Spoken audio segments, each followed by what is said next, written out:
well versed in Eastern and Western philosophy, and dedicated your life for metaphysical pursuit. And luxury of time. A lot of people don't have that. Yeah. Right? They seem to say that the purpose of life is liberation or moksha. Is that an accurate statement? The moksha is a common idea. Right? So it's kind of common. Except the Authority of Vedas, I think there are 6 schools within it. Yeah. They call it Nyaya, Yoga, Mimamsa, Vedanta. There's another one, I don't know which one it is. Karma Mimamsa? Sankhya. Samkhya is one of them. Yeah.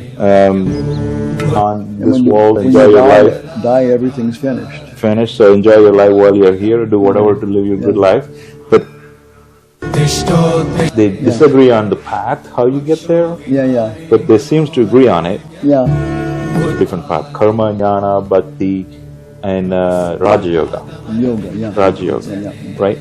The Jnana Yoga is where all about thinking. An issue. It was the last guy surviving from some tribe in California. What does that mean? Clever. They could do things like this and that, but they didn't have any depth. They had no wisdom. This is from the other Bhagavata's point of view. Huh? It's just more like a Jnana Marga, right? Yep. More like Jnana. So I think that's what I'm saying. We live in But it's a Jnana Marga based upon empirical. This is the big problem why they crucified him. This is even Socrates. Okay, we'll take Socrates. At this point, this, I think, on our audience, right? We're going to get most people, when you start talking about this, they're going to be at this level. Yeah, I agree with that. That's why I think it helps, right? It's going back to, epistemology. We're talking about what are the means available for human beings to know things, right? Yeah. The sensual perception is one way. Even I would say at least, again, this is at one level where I think people in the audience would accept the same thing, that, before, because what's life? We don't have access to all reality out there, right? We know that, for example, dogs can pick up smells, our nose cannot pick up. Right. So what I'm trying to say is that he talks about what's it going to talk? This thing is about spiritual mechanics or something. Inner engineering. And even Charvaka says how to be happy. Yeah. Right. You said, picking up on a little bit Eastern, Western philosophies and what happens in life. So many different threads coming from many different angles. Yeah. Then you asked for a theme. Then you asked for a theme, right? Then I sent you. I thought ultimately trying to learn, right? We're trying to gain insights to make our lives better or get a better understanding. Which hopefully helps people learn and guide themselves, understand better about certain topics, right? So everyone has a different understanding, different experience. So like you being in this movement for so long and well versed in Eastern and Western philosophy and dedicated your life for metaphysical pursuit, I'm sure you had a lot of luxury and luxury of time. A lot of people don't have that. Oh. Okay. Yes, like a lot of time to meditate, think about. Yeah. No, not really. No. I mean, it's kind of like people have it, but they choose to occupy themselves with other kinds of fears and desires, which take their time. Yeah. But I'm assuming comparatively, definitely you're better off. Yeah. You devoted your life for this metaphysical pursuit, understanding what it's like, purpose of life, meaning of life, and that kind of thing, right? Yeah. Yeah. So we hope to learn from your experience. Okay. and maybe we don't have to do some of the things, you already done it, and you can share it so we can use that to educate ourselves or even viewers.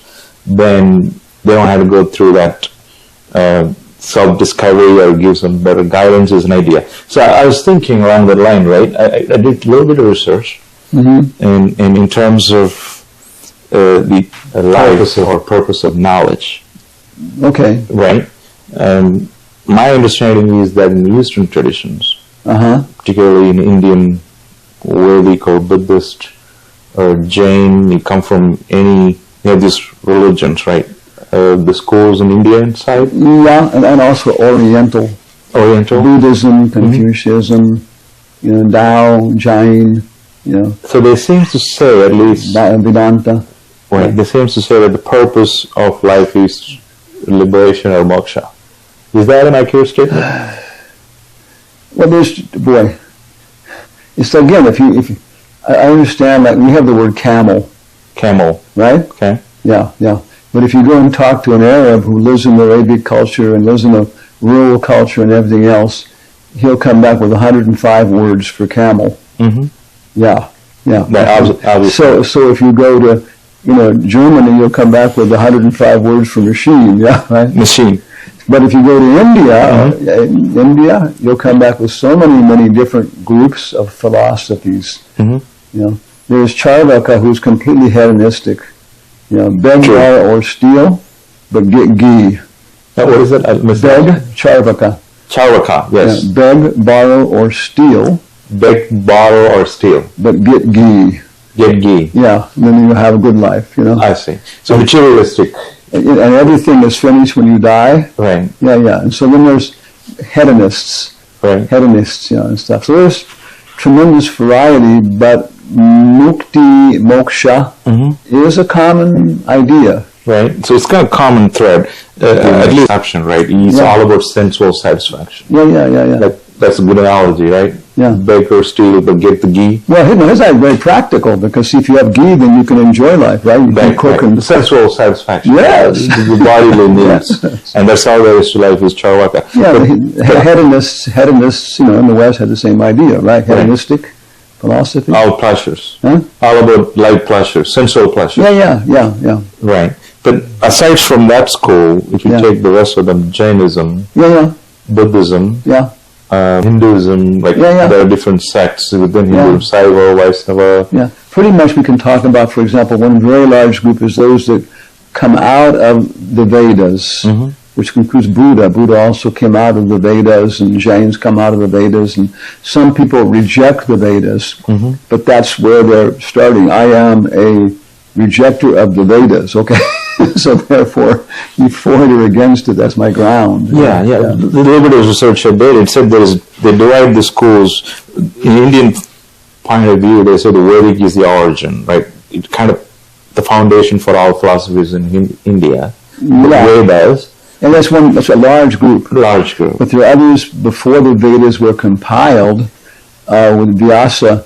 There were other people, for example, some of the Shaiva traditions and so on are not coming from the Vedas. Right. So they go back to the time when Vyasa compiled the Vedas, or more than 5,000 years ago. He kind of codified it. They're saying that he took the oral tradition of Vedas and put it in the written form. Yeah, his name was Veda Vyasa. He divided it up. Right. Yes. During before Vedas, there was one. There was Veda.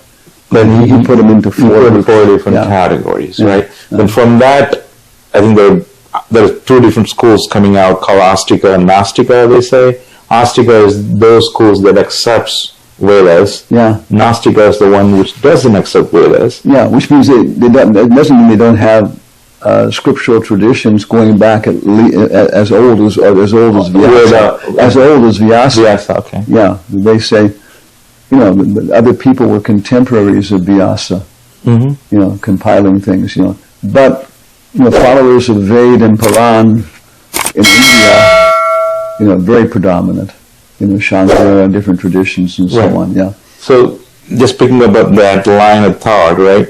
And Nastika is Jainism, Buddhism, and Charvaka, because they don't accept the authority of Vedas. Okay. Then, I think, on the Astika, which means they accept the authority of Vedas, I think there are 6 schools within it. Yeah. They call Nyaya, Yoga, Mimamsa, Vedanta. There's another one, Samkhya. Samkhya is one of them. Yeah.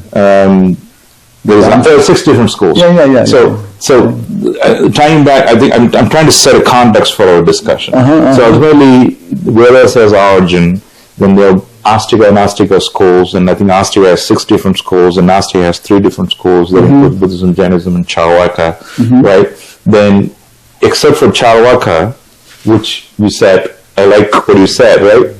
Beggars still get the ghee, right? Sensual pursuit is all there is. There's nothing beyond this world. Enjoy your life. Die, everything's finished. So enjoy your life while you're here. Do whatever to live your good life. But then Nastika school 6, Nastika school 3, including Charvaka, total 9. If I take that one school Charvaka out, which leaves 8, and all 8 of them seems to agree moksha is the ultimate purpose of life. They disagree on the path, how you get there, but they seem to agree on it. Then within it, for example, in Hinduism, there are 4 different paths: karma, jnana, bhakti, and Raja Yoga. Raja Yoga, right? The jnana yoga is where all about thinking. It's all about understanding your nature. Or wisdom. Wisdom. I say wisdom in terms of our words. Right. And bhakti is more... For example, one American Indian, Ishi, was the last guy surviving from some tribe in California. When the Western white people came in, and eventually his whole tribe was just... his entire tribe was surviving. And then one anthropologist from the University of California, maybe like 1860, 70, 80 or something, wanted to study him and his whole tribe and make records of what they were, because it was going to be lost. And he refused just to be like, get a pension or something, so they made him an assistant janitor. And he worked very hard and stuff, and then he would do interviews with them, and he would take them different places and show them all their traditions. And the anthropologist, in a very famous series of collections and lectures, is very nice, different culture. So he commented that he found very beautiful series of collections of papers and stuff. So the anthropologist said his final conclusion was that how Ishi was looking at these Occidental cultures, these white guys and so forth, so on, what was that they were like children, clever, but not wise. Clever, they could do things like this and that, but they didn't have any depth, they had no wisdom. This is from anthropologist's point of view. Anthropologist's point of view? That was what how he saw this indigenous guys look at Western people. That they were very clever, they could make guns, they could do all these kind of things, they could organize, but they didn't have any wisdom. So jnana is more like that. Jnana. Socrates, Confucius, these are jnanis. Jnanis, wisdom seekers, philosophers. The lover of wisdom. So by understanding the nature of our soul, mind, body, then by dissecting it, analyzing it, then you try to find a way to live better, find peace, or attain nirvana. I think that's the point. Again, different goals. Right. Then bhakti, I think ISKCON is a bhakti movement. Right. It's Sri Krishna Chaitanya. Right. Mahaprabhu, and of course we're coming back in the line of Madhvacharya. Madhvacharya. Which again is Advaita. Advaita, right. Monotheism. Monotheism. The one God, right? But ISKCON, right? This is a bhakti movement, meaning like the emphasis on the devotion, if not, right? Is that right? Right. I mean, we're talking about themes that have occupied, again, the most brilliant minds and subtle poets and greatest mystics for thousands of years, and so, we may not get it. Right. What is interesting to me? What is interesting to me is in the modern day, nowadays, people like literacy level is very high. A lot of people go in college and schools. Everybody can read and write and think. Most people seem to rely on the analytical mind to understand everything. So in a way, there is a perception in the world that everything should be explained and understood and expressed analytically, otherwise they're going to reject it. Right? If they cannot understand it, it's not there. If you look in the Encyclopedia Britannica, which is very accepted by scholars and everything else, there's one article on the philosophy of education. Right? And it says there are many, many different people with different philosophies of what is education, what is learning. But it says, practically speaking, in the West, in all industrialized societies, following the idea of Socrates, right? Science, rational empiricism. You have to learn how to use your senses and apply them and measure things and, organize things in terms of your senses. And then you have to learn basically grammar and mathematics. Right? Logic. Logic, yeah. And then, of course, grammar includes a certain logic of subject, object, verb, Right. And different cultures have different languages, which give them a different way of processing the world. So science, which we're trying to follow, is that the idea is that people should learn, from some of Socrates, to develop rational thought, logical processes. It's more like a jnana marka. Right? Yep. More like now. So I think that's what I'm trying to set the context for our discussion. So we live in but it's a jnana marga based upon empirical knowledge. Kant was presenting an idea of a priori jnana things which existed before you could even experience the world. We discussed this last time too. We did. He said before you can experience the world, you got to have certain intellectual abilities to process your information, a priori, And so, then science is saying, no, all we need is direct perception and then the tools to process what we're experiencing. And what we're experiencing internally in this kind of stuff, okay, we have a difficult time with that. Maybe we'll deal with it a little bit. We don't know how, but we're not going to talk about it. But we have to accept it kind of exists, but we're not going to really work on it. That's what I'm trying to set the context for epistemology here, right? So the devotion is a totally different path. Like, Raja Yoga is a different path. Okay, no, because our presentation, Bhagavad Gita and everything else, is that Bhakti, in Bhagavad Gita, Krishna says, Yoginam api sarvesham bhagaten antaratmanam. But amongst all these yogis and jnanis and everything else, bahunam jamanamante jnanavam mam prapajante. What does that mean? That out of many, many different jnanis, wise people, the person who actually has achieved the result, he concludes that there is somebody behind all this stuff. That behind the curtain there's somebody running the Wizard of Oz. That's understood. So bhakti means that bhakti includes jnana yoga and karma yoga. But now you're saying, hey, I can understand, I can know all these things. But what does it mean, like Hinduism says there's 4 paths to the city of God, if you use analogy, which is meaning liberation. You can choose jnana marka, bhakti marka, or raja yoga, karma yoga. So they have 4 different paths, right?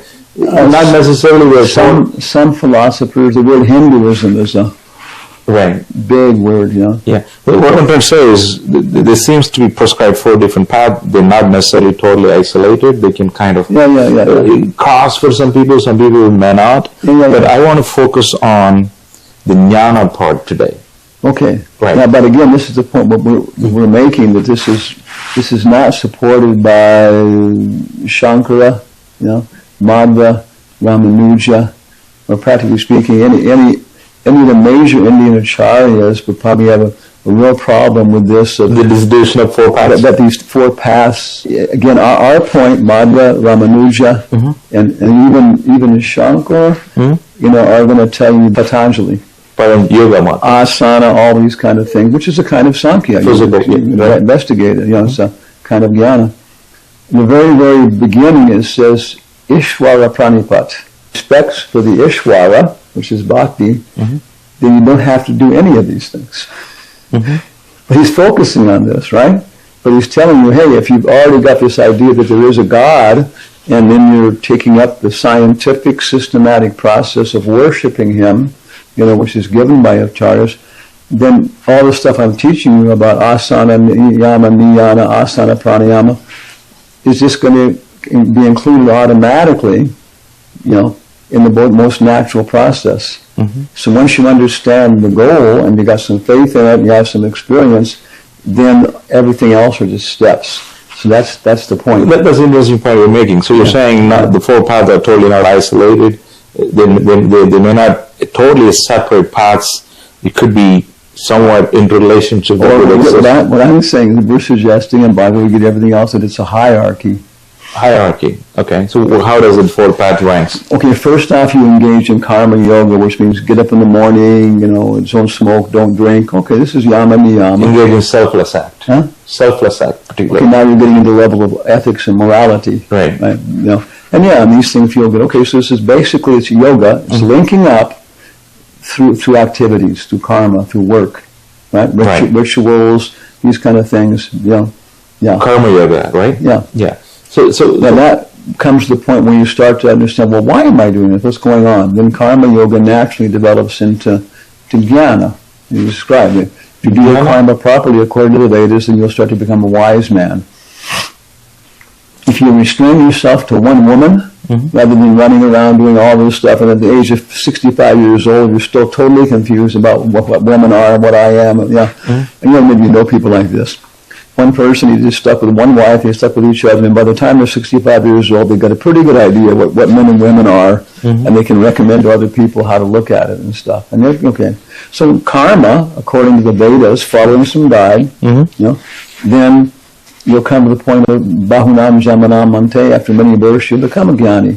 And it starts to come automatically, and then there's a specific process for developing jnana yoga. And the conclusion of this intellectual investigation is you become very intuitive. So you go beyond rituals, beyond intellectual understanding, to the point of including intuitive understanding, which includes everything else. It's all included. Okay. That kind of makes sense. So I think we cannot discuss all these topics, right? So that's why I want to narrow it down. Okay. So let's just, I'm making an assumption with 4 different paths. Each one is a huge topic.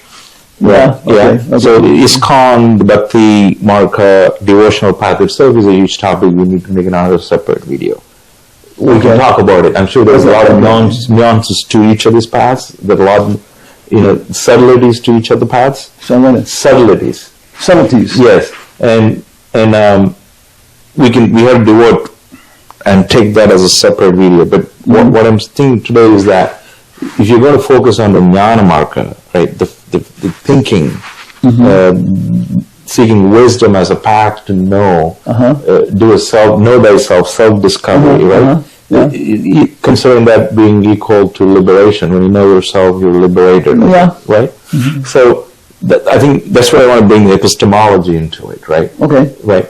The reason I feel like this would give us a very concise and comprehensive view of everything is because if you look at each individual philosopher, Socrates, or Kant, or Sankara, or Ramanuja, or Mathva, everyone is presenting their view about the world, right, from their experience. Right? Cosmos. But yet, everybody's bound by the source of knowledge human beings have access to. Right? No. In a sense, what I mean is like... Because animals also have knowledge. They do. Fairies have knowledge. What is it? Fairies. Oh, fairy.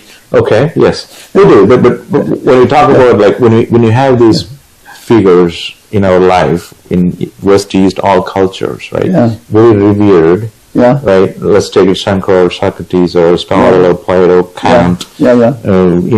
Nietzsche. Like there are very different philosophers in all over the world. In a way, Krishna is seen as he's also a figure with has this knowledge about this universe, right? He knows how everything. So therefore, we have to listen to him. We take his advice. And there's also Jehovah and Moses and Jesus Christ. And Allah, Muhammad, Buddha, Mahavira, there are many different religions, right? But instead of taking each one of those religions, each one of those individuals, and they're speaking from their personal experience and framework, and they have a path. Buddha has one path, Buddhism. Mahavira founded another religion, but he didn't find it, but he's the tradition of that, someone started that. Hinduism, same way. Muslim, same thing, and Christianity, same way. So I'm trying to say, like, all these at some point, these religions and philosophical frameworks are created by a human being. Again, that's the point we're going to say no, because directly they're describing the Bhagavad Gita, Jesus Christ, everybody else. Jesus Christ is not claiming Jesus Christ, and this is a big problem. They crucified him. This is even Socrates. Okay, we'll take Socrates. In the Phaedo, which is the deathbed dialogue, he's talking about is the soul immortal? You know? And he's not claiming that it's. I figured it out by looking at this way and that way. You know? He says there is a very ancient tradition. Who says that? Socrates. Okay. In the Phaedo, what the Tibbets are talking about. He said there is a very ancient tradition which says that all dead souls come from living souls. And all living souls come from dead souls. What does that mean? The incarnation. So all souls, animal, everything. Yep. So it means body. So they're saying there is metaphysical realm. And he's saying there is a very ancient tradition. So even within the Greeks, which then forms Western philosophy, right away there's acceptance of apurusheya, knowledge which is beyond human abilities, which is beyond yogis who can travel to different realms and experience these things. Yeah. That's what I make it as a contest, a theme for our discussion today, right? So when somebody hears about ISKCON movement, for example, somebody hears about Christianity, somebody hears about Buddhism, right? Different people have different religions, and they close their mind to the other systems or philosophies because in their mind they only accept one. Which may be called science, which is also science. Science is a pseudo-religion. Definitely. It is pseudoscience, pseudo-religion. Scientists has to accept it because they accept that they're constantly investigating. There are a lot of things they don't know. Yeah, if they're honest. Yeah, they approximate it. Other than that, they say exactly what you're saying. Science is the only way to know anything. Everything else is just pseudoscience. I mean, I see what you're coming fanatics. Right. Yeah. There are many ways to know. Okay. Right, I agree. Okay. I think we can agree. Any reasonable person would agree. Okay. But I want to suspend, or I want to hold this thought about knowledge coming from souls getting reborn. Like I have experience in this life. I talked to you, and I read a lot of books. I went through certain experiences. I'm part of certain sect group, meditated. I learned things. And then I died, then I born again, then I learned this through centuries in time, many centuries. Therefore, every time I'm born again, everything I learned did not come from since my birth. There is something I carried with me. And this has been a lot of people, including Carl Jung. Carl Jung? Yeah, definitely. Carl Jung is a fully transparent inheritor of Nietzsche, Kant, Socrates, and the Mithra cults and everything else. He's, in terms of Western philosophers, everything else, very advanced and everything else. But he said the same thing. Nobody is born tabla rasa. Tabla rasa, clean slate. Yep. Everybody comes with. And he was experiencing this. But this is what I have a doubt, right? Is he talking about, you seem to suggest that Carl Jung also, from all his experimentations and research and experiences that were happening to him in his lifetime, seems to have expressed his view that knowledge, we bring knowledge from our previous birth, and also even in this lifetime we can have out-of-body experiences. Have you ever had out-of-body experiences? Yeah. Have you? Everybody does, most likely. Can you describe it? My background's in psychology again. I bachelor's degree and first-class prize in psychology from the University of California, Phi Beta Kappa, and I was... You graduated in psychology. Yeah, okay, boy, I graduated in 1970. I graduated from the University of California, first place prize in psychology, Phi Beta Kappa, with minor studies. What is Phi Beta Kappa? That's the honors, one of the highest honors society. Can you say it again? Phi Beta Kappa. Phi Beta Kappa. Yeah, you're elected to that if you're honors scholar and stuff. So you... It's a prize. So you had a distinction in psychology. Yeah, I graduated very, very, very advanced studies, and also with minor studies in biology and electrical engineering. So I studied quantum mechanics in Berkeley, first-class scores. I did brain surgery on psychology also from Berkeley? No, that was Berkeley and UC Davis. UC Davis is another school? Yeah, it's part of the same campus. Okay. It's the University of California, but it's the campus where the National Primate Center is. Okay.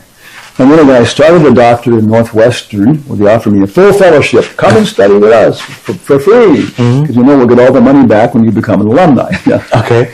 So I ended up, and I was asking all these questions you're asking, but the resources I had were, the whole thing coming from Asia, because at that time there was so much resources coming from Asia for the first time by the Vietnam War, by communication. And some of it was definitely filtering through the faculty, and the University of California was a very progressive, Asian-connected place, So we were getting yoga and these kind of things, Baba Ram Das, and so many things were They're experimenting with the LSDs and stuff. They're doing some experimentation with the LSDs and some LSD. Yeah, then there were psychedelic drugs. Psychedelics, that's the word, yeah. Timothy Leary. Timothy Leary, there you go. Mescaline. Right. So yeah, they would just, what's it called? Not Chomsky. Chomsky? E.T. Hall. Who's Chomsky? Noam Chomsky. No, it's a linguist. Yeah. And then E.T. Hall. But he's more like a linguist, right? Nothing to do with but they were looking at how we have certain things we have. Nature. Yeah, right. Keep nature mind. Yeah, get caught again. Okay. So anyway, all these resources were there. And then my mentor for the doctorate at Northwestern was Donald Campbell, who was president of the American Psychological Association. Oh, he's the president of the Psychological Society of America. Yeah. Okay. So he said, yeah. So who was your professor? He was my mentor. Mentor. Okay. And so I was already telling him, hey, I just, really doubtful about our Western knowledge and its limits, and some of the stuff is happening in Asia. So he's the one who, many people, but he especially, very authoritative, and said, yeah, take time off. Go sleep in the bushes for a while. Try out going right to the source. And that then led me through, to finally A.C. Bhaktivedanta Swami, our tradition and so on. And then I became matriculated as a student formally in 1974. Articulated? Matriculated. Matriculated, Diksha, initiated. Which is matriculated. In the ISKCON tradition. But then I became, we had a contract. Okay. So I want to come down to that. To Jnana. Yeah. Thank you. That's helpful, right? Yeah. So again, I want to go to, Carl Jung's statement you earlier made that he seems to agree that there is a knowledge inherited from her previous birth. And also that people like himself, which is not all that uncommon, studying psychology, as I remember, like maybe 50 years ago, 65% of all white male Americans, adults, had psychotic breakdowns. Psychotic breakdowns. Yeah. Now, when you start looking at it, then other people are going to classify it as mystical experiences. Yeah. You're saying mystical experience and psychotic breakdowns as a relationship? There's a book by R.D. Laing called The Politics of Experience. Super big book. Politics of Experience. The Politics of Experience. And he says in one culture, the experiences will be classified as insanity, psychosis. In another culture, Western culture you're talking about? Industrialized cultures. Okay. In other cultures, they'll be classified as mystical experiences. And the person will be venerated and trusted. Give me an example. I was coming back from the bank. I was a treasurer of our temple in Berkeley, very practical. And I crossed the street, and I was walking down the one block to get to Stewart Street, where our 6 city lot temple was. And on the other side was Telegraph Avenue, which goes right into the campus, 2 lanes this way, 2 lanes that way. And Alexandria Christofouli, who was our real estate lady. Wow, all the memory. All the properties we had. She cut right across all 4 lanes of traffic and parked on the wrong side of the street next to me and hopped out and started running up to me. Hanuman Swami! Hanuman Swami! Okay. She was exactly the kind of person you're talking about. And she said, I have to tell you, this happened last night. Right. Okay, yeah. She got somebody in her circle who can relate to these things. Her girlfriend had belonged to, the Peace Corps. Okay. And she'd gone to like Nicaragua or someplace there and for a 1-year thing. And she liked it very much, very satisfied. The people were working with and the contributions. So she then, I think, was signing a five-year agreement to work with the Peace Corps. Mm-hmm. Anyway, so she'd come back, and she had like a little studio apartment in the top of an old house, where she was staying, and she just kept on paying it for the years just to keep her stuff there. Mm-hmm. So now Alexandra said that she'd been helping her pack her stuff up and put it into more ordinary storage. And the night before, she'd been sitting with her friend, and they were having about kind of a dinner together, some pasta or something, Alexandria, Italian. And she said they were just talking about stuff and finishing stuff off. And then she told me that she said, "Oh, that's a really beautiful picture there. I mean, I didn't notice it before. And wow, the waterfall is just like misty vapor coming down, and those birds and everything else." So she's describing this to me. Then she looked at her friend, and her friend was sitting with, her pasta halfway in her mouth, staring at her, looking at her, And then she said, "Alexandria, what do you see?" And she told me she looked back at it again, and it was a picture of the Golden Gate Bridge. Mm-hmm. Mystical experience, yeah. Mm-hmm. So anyway, it was so shocking to her because, she was describing what she saw. She experienced a totally different picture, right? So she's seeing something different than what everybody else is seeing. Waterfall and tropical things with birds and beautiful stuff, and very attractive and just so beautiful. So it's like someone looking at a picture. Let's say we're looking at this picture or this one. And you see a picture there, like a picture here, over here. And everybody will describe what is on it. And you're describing something. Right. I can say there's a tree and the people in there. And somebody is saying something totally different. And I go like this, and you look at back a picture again. Okay. And now you see a picture of the Golden Gate Bridge. I see the same thing. I know, but that's what happened to her. Right. And she was looking at it, and her friend was looking at her, And they've been talking about where she was and the kind of work she was going to do and all this kind of stuff. Mm-hmm. And so Alexandra said she fell off the chair, and it was so shocking for her. Mm-hmm. Mystical experience, psychotic experience. Okay. Her friend grabbed her and got her sitting on a chair. Mm-hmm. Okay. And she said, "My God, it's just amazing that she was seeing something totally different, which is not accessible to other people." Yeah. And then she said, and the second thing is, what's even more amazing is what you were describing is exactly what I see out of my window in Nicaragua, in the place where I was working. Mm. Wow. Okay. Yeah. Now, these 65% of people who remembered mm-hmm. psychotic experiences, mm-hmm. They had no framework. Right. It doesn't fit into anything they know. Yeah, and so what happens, like for example, if you have a very, very interesting dream, mm-hmm.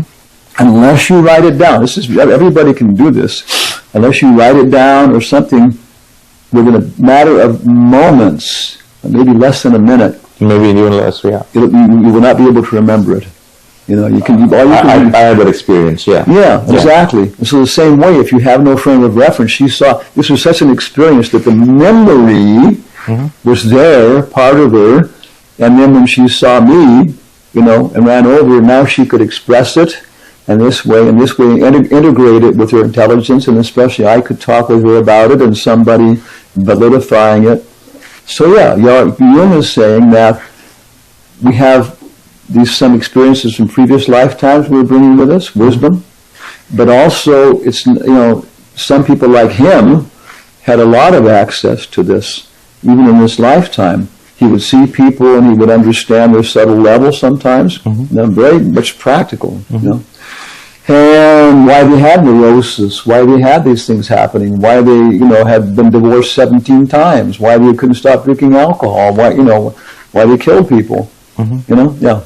So this is very interesting. So you have a lot of this, I think, on our audience, right? Mm-hmm. We're going to get most people when you start talking about this, they're going to go, yeah. They've been able many times to save it, and when you start talking about it and somebody this and that, it's not that uncommon. No, but it has, in a normal, I think wrong word, given what we normal. My is only a witch doctor or normal. Right, what is normal, right? Yeah. But let's say Zhao understanding. I like this thing, industrialized society. Okay, so I'll use the word Zhao understanding. Okay, right? all right, yeah. Generally accepted or taught, okay. right? people, the way even our laws are written, right? Yep. Everything assumes that tabula rasa. It's a tabula rasa. Human being has responsibility for their actions, because whatever you're doing, you are responsible for it, and solely you are responsible for it, right? Like if somebody has let's say some tendencies they inherited from previous life, okay, they're predisposed to do certain things society considers wrong, and the court of law, even the court of public opinion, nobody's considering his previous life influence on why he's doing what he is doing. It's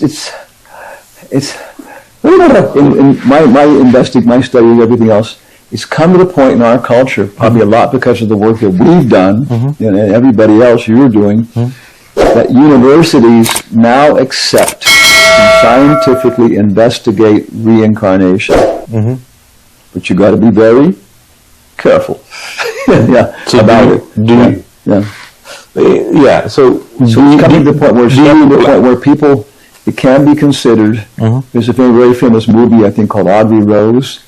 What is it called? It's called Audrey Rose. It's a very famous movie which talked about... How do you spell Audrey? Is it name? I think it's Audrey or something, you know. Okay. But it was that, that she was parents in previous life and that kind of stuff. And it came into a court case, on the thing.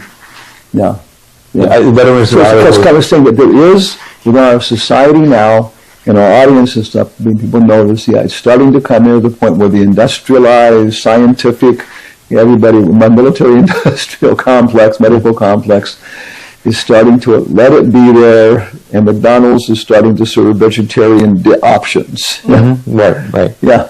There are a lot of claims, a lot of YouTube videos out there about near-death experiences, people transcending and going to different, seeing lights and coming back and spoken to God and seeing other ones.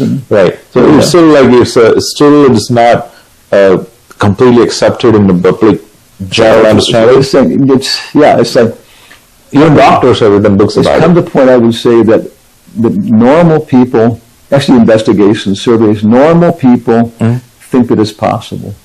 Okay. Normal people, of course, materialistic people trying to control society and everything else and keep things there, sell Viagra and this kind of stuff. They don't.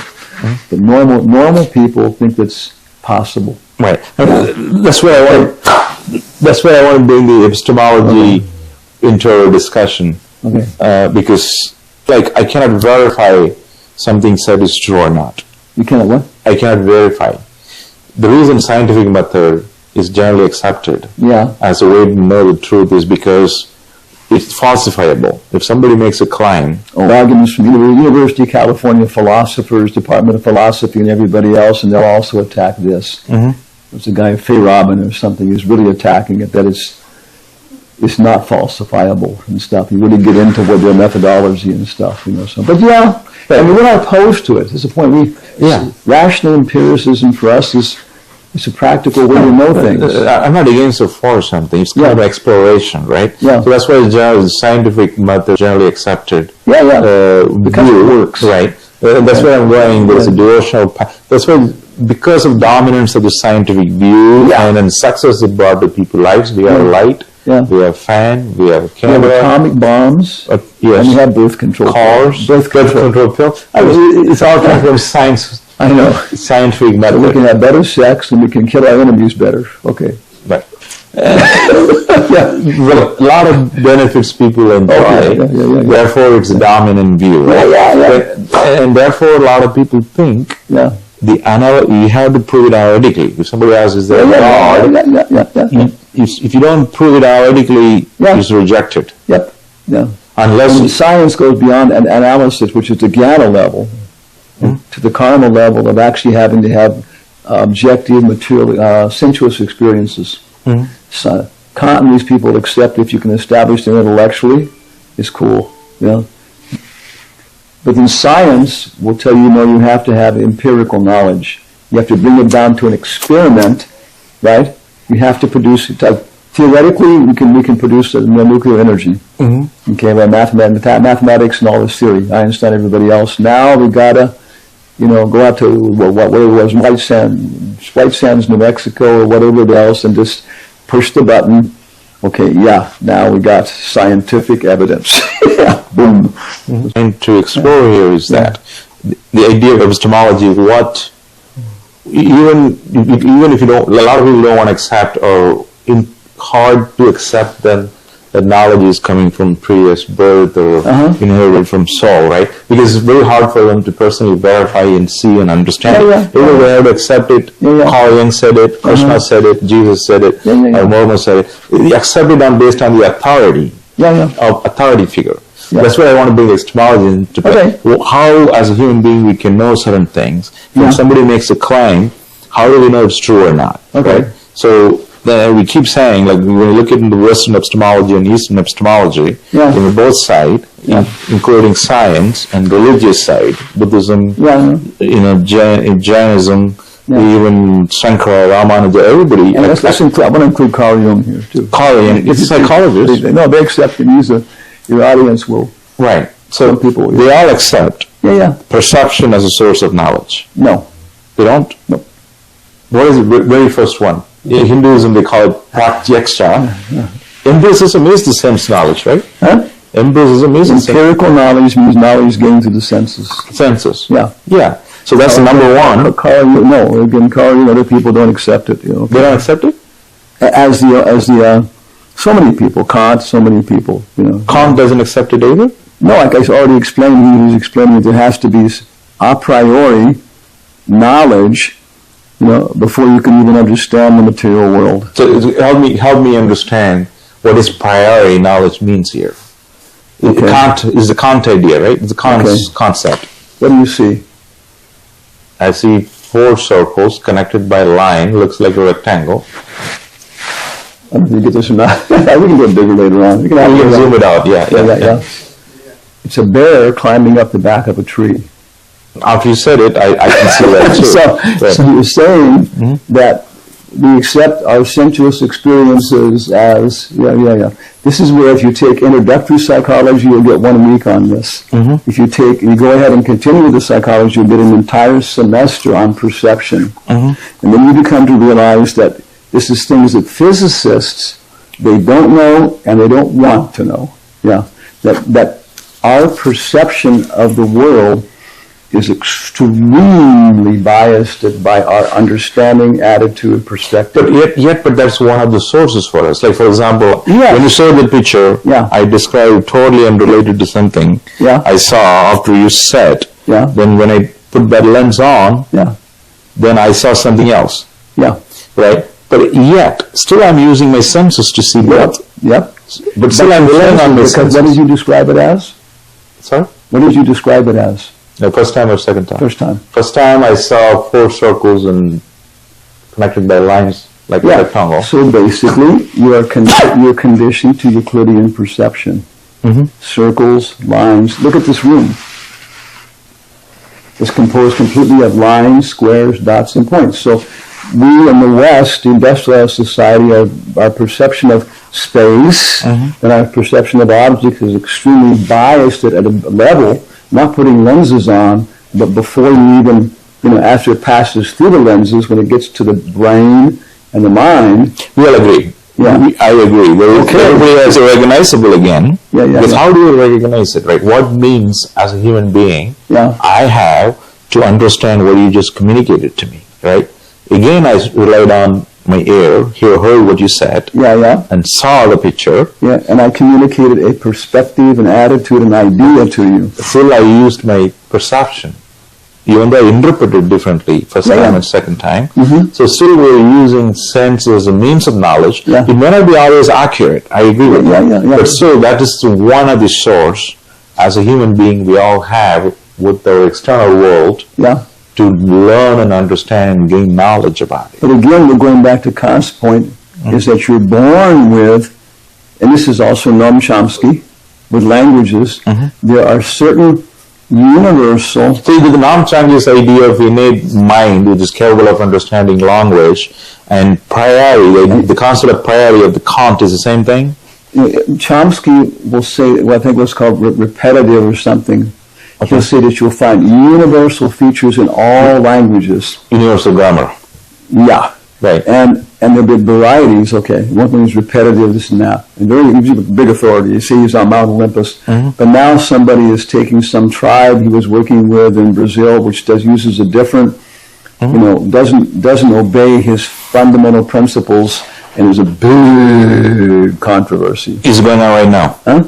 Okay. And we're sending big committees from universities to go and talk to these people, because if they're doing this, what he's doing, and I think also it's also true with Hopi Indians and stuff like that too, then it violates what he says are universal cognitive principles that everybody has. So who's right? Kant is right, or Chomsky is right, or Carl Jung is right? From our perspective, what is your view? Our view, Govindama, Ishvara Parama Krishna, Satchidananda Vigraha, Anahitara. Hindu view, right? Let's say. Sanskrit. Okay. That Krishna is the cause of all causes. His form, his pastimes, his activities, or you can say Jehovah, Allah, that he's a person. And because he has a personal form, that echoes throughout everywhere. Yeah? And then Euclidean geometry or polar geometry or different kinds of set theory, these kind of things, are ways of looking at him and bringing it to an intellectual level. So that means you're using the word Krishna not as an individual human being, but something beyond that. Yes, as the monotheistic, somewhere Jesus talks about God. So for here, that means the term Krishna, you mean the source monism from everything that comes from. The fundamental substance of the world. It comes in, it's describing, the Bhagavatam is describing different levels in the spiritual world, which is the main place. Right. We're in the prison house, which is it's like the God particle. No. The source of everything, right? We're in the prison house. We're in the mental hospital right now. What do you mean by that? I mean, if I take a scalpel and push very hard here and down here, what are we going to see? Organs. What do you see? Yeah. What do you see? What do you see? Come on. Just organs. What organs? There's probably nothing. Come on, let's see. What's behind the skin? Do you know? Bones. You should study. This is why anatomy is. Everybody should study anatomy. You're going to find the rib cage, right? And within the rib cage is heart, liver. Where's the heart? Left side, I think. Yeah. And then the skull comes off. Yeah. So basically, we used analogy before. This body is a smartphone. We can. Right now, we can call up your parents are alive? Yes. Okay, so we can call them, right? Can we get them online on WhatsApp? Yeah. Maybe. Some people you can get them. You can talk with them, right? And they say, I got a new kitty, Say, kitty. Yeah. The toy. How thick is mommy and kitty? 1 millimeter? Maybe, huh? But somewhere around. Different forms are different. Okay, then we take mommy and kitty off, and what do we see? Little cans, little cute, So this body is a smartphone. An instrument. Yeah. Instrument for a purpose. And all the external form of I'm this, I'm that, how I dress and everything else, and the rich culture and everything else is not, is being projected. I agree. That's where I'm going, right? I want to go to the most fundamental root of all it. So it's a monotheism or a monistic philosophy, right? Or I think who is a very famous Western Spinoza also talks about the monotheism, the monist philosophy, right? Everything comes from one substance, one source. Right?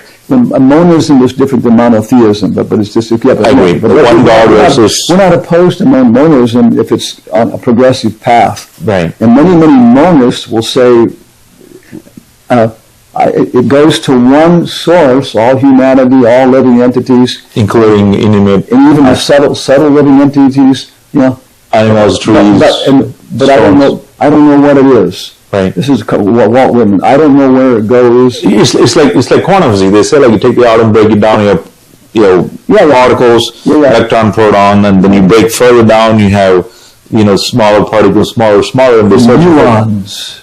Right. What do you call it? Quarks. Boson, Higgs boson. Yeah, that's one of them. Right. But they're trying to break it down, trying to find it. But all they're finding is empty space. Because our thing is, the more you break it down, they keep finding more and more. stuff. So basically, it's just as confusing as it is at this level. Right. Why not just look around and see if we can figure it out at this level? Yeah, I agree with that. That's why I think it helps, right? It's going back to, epistemology. We're talking about what are the means available for human beings to know things. Right? Yeah. The sensual perception is one way, even though it's flawed. It's not perfect. Well, not I say flawed, but we have to understand. I would say at least again, this is at one level where I think people in the audience expect the same thing. That before, because it's light coming in, right? It's light. Light. It's coming in, right? Mm-hmm. There's no tables, there's no people, there's no chairs, there's no room, there's no you, there's no me. It's light. It's not coming, yes, it's coming in. Right. Okay, and it's hitting the lens, right? Then it's stimulating what do you call it, the axon. Cones or whatever. Rods and cones, yeah. Then it's going down the optical nerve, then it's hitting the brain. Visual cortex or whatever. Yeah. And then somewhere in there, and there's no neurophysiologist on the face of the earth who's a neurophysiologist who can say we can explain vision, by neurophysiology. We've got a lot of stuff going on, but still we do not, a lot of stuff in terms of like... That's where the hard power consciousness come from, how the physical body produces the consciousness. But again, it's just anybody on the earth is not going to say we haven't figured it out yet. But we think that's the way it is, Right. But there's just like, even just taking vision, Nobel laureates, Watson and Crick, one of them, he gave up physics and wanted to understand how we see. And it comes to the point where, there's a neurophysiological reaction that happens in certain parts of the brains, but how does that get to me experiencing things? There's a whole bunch of steps in there which we do not understand. Taking it from the point of view of perception and psychology, we can start understanding certain rules appear to be there, but it's just. And so anyway, there's a whole area there where science and everything else. But a lot we don't know. Yes. Quite a lot. So Kant, Nietzsche, Jung, so many people, monotheistic traditions, they're all going to say that, there exists soul, other things like that. Even that is not even provable. Not by rational empiricism. Not rationalism. But that's obvious. That's an oxymoron. Because rational empiricism immediately rejects, and it does not discuss certain areas. Time out. What happened? No, it's 5:30. Yeah. You need to leave? Or you can spend some more time? So you have a good proper closure. At 5:30 the kirtan starts, and as I should be there as a leader and that kind of stuff. So you need to leave? Huh? Or what? We kind of... But I would say that by 6 o'clock I got to be, in there and everything else and so forth, so on. It's like you got to be at work by a certain because just my job kind of. Understood. But so it's a very, very nice point recording this. But that's the level we're talking about. We can experience things sensuously, karma yoga, But then we begin to realize that it depends upon psychological factors. That I begin to talk to other people, and I begin to realize that they have a right to their perception about things. And some of these things, when you start investigating them, are even like, even measuring lines. Depends upon your culture. Where are you going with all this? Or colors. Right. Indians have a hard time seeing orange. Oh, really? Yeah, talking about it, we usually describe it as red. Because in Hindi culture... Isn't that they're seeing it, or they're just describing it incorrectly? They have no way to intellectualize it. It's the whole thing. They don't have words for it. Exactly. Right. But they actually may be physically seeing it. Yeah. But when they're describing it, other people think that they don't see it. Their senses are responding, but they cannot form it into an experience. Right. Yeah, they can't experience it. In terms of, I would think they're experiencing it, but if I don't express it correctly, because we use the words to... Right. Yeah. But then you get no concept, you can't do it. Right. So we're talking about, it's good we're talking about those levels. Empirical framework, right. Yeah, but there is, our point of view is that there are, there are, according to Kant, if we're going to accept his level in this argument. What is priority for Kant? I think where I want to steer this, for today's discussion, right? Okay. The whole idea is that we have people born in different part of life. They have different experiences. Different cultures. Yeah. They went to different schools. Yeah. They have different parents, different religion. And different perceptions of the world. Right. Physically, mentally, and intellectually. Right. So what I want to get to the common denominator of all this, so everybody can get something out of it. Right. So that's why I'm trying to push back to the epistemology. What are the ways we can know, right? Yeah. So for example, in Western, that's why I'm trying to say in Western and Eastern tradition, they accept sense perception as source of knowledge. Then, and also in the Vedas, they accept it. It's called pratyaksha. Yes. Our whole tradition, Jiva Goswami, Madhvacharya, everybody will accept pratyaksha. Same as empiricism in Western culture. Direct perception. Okay. Right. The same as empiricism in Western culture. Yes. Yeah. Right. Number two, they accept inference. Okay. Then pratyaksha, and then there's anumana. Anumana. Using the rational, logical stuff. Right. The analogy is Vamana, I think. Huh? Analogy. Yeah. It's Vamana. Yeah. So for me, like, fundamentally, everybody can follow that. We can get the knowledge through perception, through our senses, right? That's empiricism. Anything, whatever comes from it, and if you only restrict yourself, only accept whatever comes through our senses is true, then you're going to have a philosophy like Charvaka. The Charvaka only accepts sense perception. Because Charvaka is accepting grammar. Charvaka is accepting words, names for things. So that means he's also a rationalist. Yep. So he accepts sense perception, he accepts inference, logic. But okay. So generally speaking, we're going to divide Anumana into Avaroha Panta and Viroha Panta. What is that? Which is inductive and deductive knowledge. What is he? This is a Sanskrit terminology? Avaroha and Avaroha, like one is ascending, one is descending. It's our Isopanishad, our book, probably has a very, very nice introduction to it. So basically, inductive and deductive. Deductive, okay. Yeah. So how do you, so basically coming from generalized to particular to generalized. Yeah. Right? Yeah. So the means, the human beings, we don't have access to all reality out there. Right? We know that, for example, dogs can pick up smells our nose cannot pick up. And bats has more powerful senses to offer sound than we do. There are sounds we don't hear beyond certain frequencies. Lights we don't see. Right? So even the sense perception is limited. Right? That's why in science we use instruments. Right? We use lenses, telescopes, microscopes.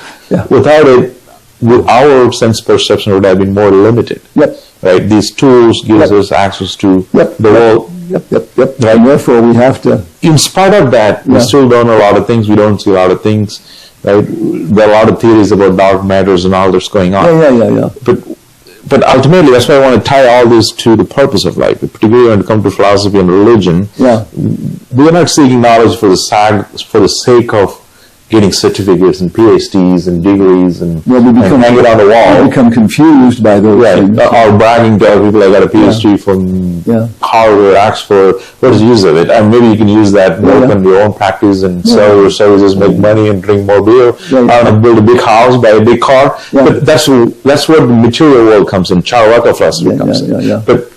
But when it comes to, when you split the materialism from spirituality says you cannot have fulfillment just from the materials, like having a bigger car, bigger house, bigger degrees and power, status. You can't be satisfied. Therefore, you have to go to spirituality. Almost always they're ridiculous. They mean something because they have a certain meaning. That's why we want to have them.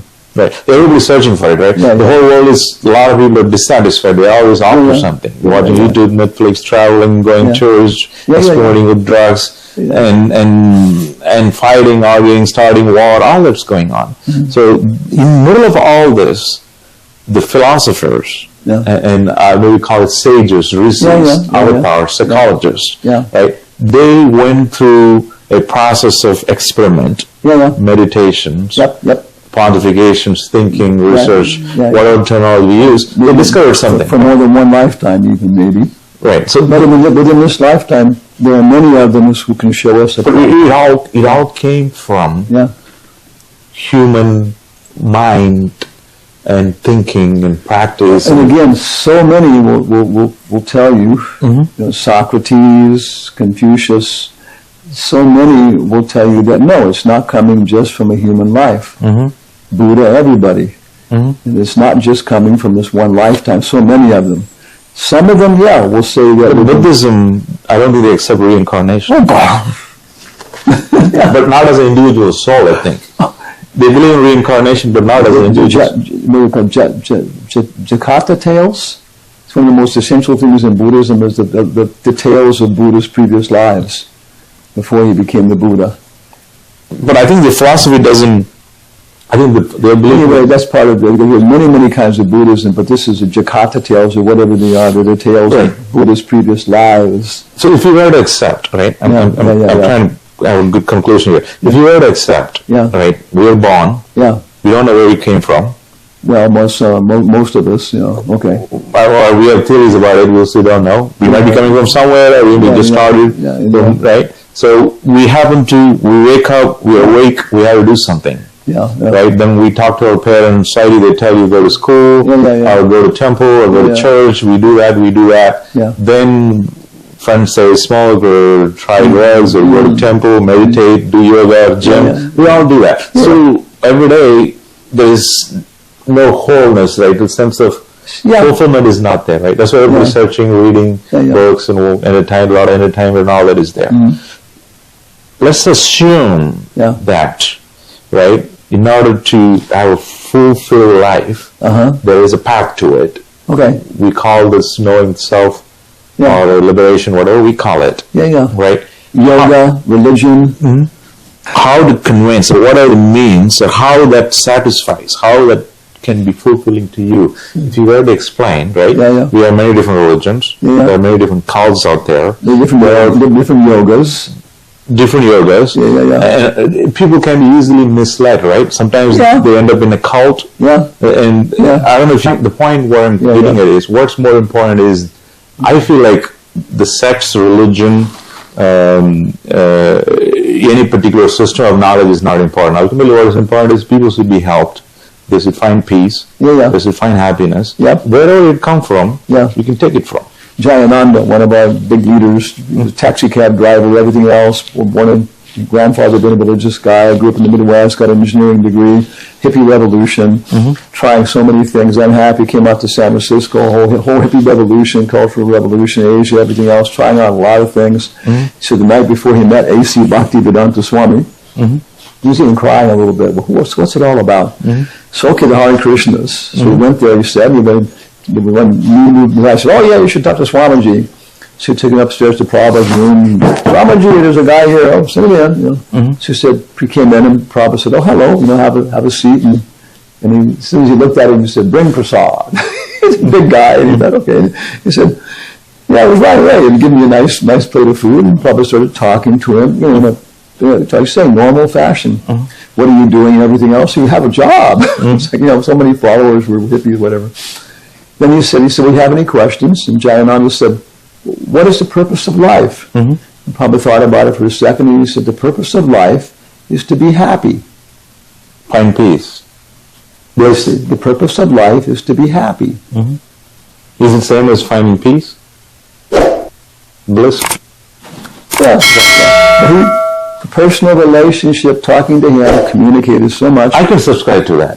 Exactly. At that point, it was like, that was common, ordinary sense, and the person knows me, he's intelligent, and everything else. So obviously, what's the second question? If the purpose of life is to be happy, college-educated guy, everything else, experiences, then the next question obviously is, how? How to be happy. That is the point I think all religions should answer. At this point, we should stop. Okay. How we need to talk about it, right? So then the question, I meant to talk to you about the how part. I think each religion and each philosophy and even Charvaka says how to be happy, right? You said, beggars get the ghee is one way to be happy. Some people don't talk about becoming happy, they talk about becoming peaceful and ceasing to exist and becoming liberation. They're not talking about happiness, they're talking about cessation of suffering. Cessation of suffering is not happiness? No, cessation of suffering.